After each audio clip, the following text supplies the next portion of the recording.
In this video, I'm going to show you how to avoid one of the biggest mistakes that a lot of work and travel students make. So stick with me until the end to find out.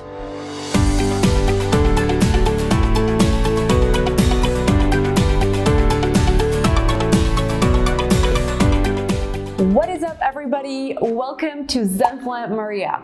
I'm Maria, and in today's video, we're going to talk about one of the most common mistakes work and travel students make during their stay in the US. I was one of those students, and I've learned my lesson the hard way. So stay until the end because I'm sure you'll find this video valuable and helpful. For those of you who don't know what work and travel is, it is basically a summer cultural exchange program for students, which is approved by the American government. With this program, students experience the culture of another country while learning about their customs and lifestyle. Meeting new people and improving English language skills are also part of this amazing journey. This program is exclusively for students and enables them to work in the United States during their summer break. The program usually lasts for about 5 months, where the first 4 months the students are working, and then they have this amazing opportunity to use the 5th month for traveling across the United States. My first experience with work and travel was back in the summer of 2015, right after I finished my sophomore year studies. Now, I can't begin to describe my excitement for this journey. Being an English language student and lover of the American English, I couldn't wait to set my foot in the US. I've been preparing for the journey for an entire year. However, the first thing I realized once I arrived in the United States is that no matter how prepared you think you are, you're not. The culture shock students are experiencing cannot be described. It has to be experienced. Now, I'm not saying it is a bad experience. It can be overwhelming in the beginning, but shortly after, it becomes a truly awakening experience. Your horizons are broadened. You step out of that comfort zone. You experience wonderful things for the first time. For most of us, you learn what it is like living on your own, paying your own bills, budgeting your everyday life. You make new friendships, some of which last a lifetime. It is truly a magical experience. Now, I would love to tell you the stories of my work and travel experiences and give you some other helpful tips. So if you would love to hear more about that, let me know in the comments below.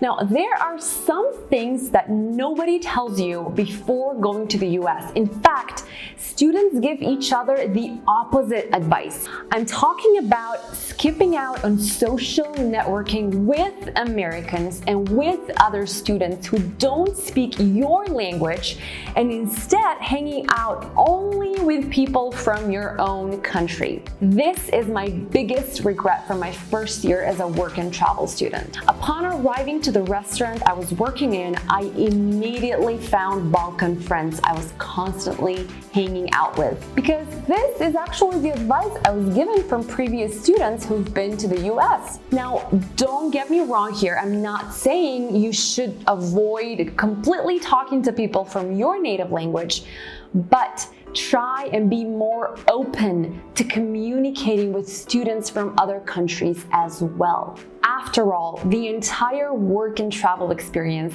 is about immersing yourself into different cultures, strengthening your communication skills, traveling, meeting new people, and improving your English skills. You won't be able to do this if you only hang out with people from your own country. You won't learn anything new if you constantly talk to students from your native language. It will be the same as if you're in your own country, only now you can visit different places and do different work. That's why I'm urging you to change this popular belief and be more open to experiencing the United States of America in the right way. I would even suggest finding an apartment with other foreign students you don't know instead of choosing the more comfortable option and staying with someone from your own country. Trust me, you'll gain a lot more confidence in your spoken English. In fact, you will skyrocket your fluency level if you push yourself just a little bit to practice speaking English all the time. I was lucky that I worked as a server, and this included talking to customers, so I was able to speak in English, but I felt I could do so much more. The only time I was actually using the language was while working. And having said that, the second year of my work and travel experience, my goal was to speak to as many foreigners as possible. And let me tell you, I noticed a massive improvement in my spoken English. But most of all, I felt so much better about myself and became tremendously confident in my speaking abilities. I want to encourage you to test your bravery. Step out of that comfort zone, or just expand that zone just a little bit and experience this journey the right way.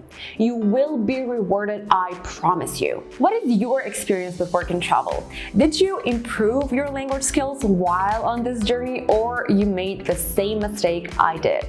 I would love to know your experience, so write it down in the comments below. So that's a wrap for today's video, guys. I hope you found it valuable and helpful.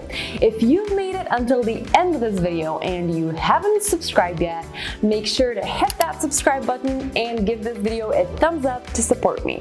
I wish you a wonderful day, stay zen, and I will see you in the next one. Bye.